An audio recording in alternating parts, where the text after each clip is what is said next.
ఇల్లు శుభ్రంగా ఉండాలంటే ముందు ఇంట్లో పనికిరానివన్నీ పడేయాలండి బయట.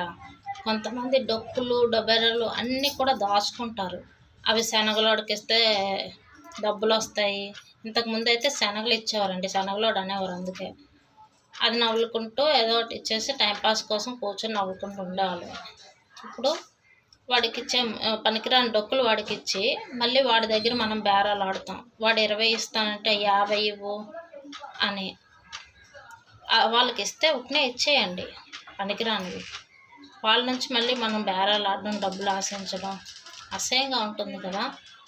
ఇంకా పోతే జుట్టు కూడానండి, జుట్టు దాచుకుని మూట కట్టి ఉంచి అవి గిన్నెలు తీసుకోవడం, సిల్వర్ గిన్నెలు కొనుక్కోవడం ఆ జుట్టుతో. ఆ గిన్నెలు చూసినప్పుడల్లా కూడా ఆ జుట్టే గుర్తొస్తూ ఉంటుంది. చీప్ పనులు అసహ్యంగా ఉంటాయి.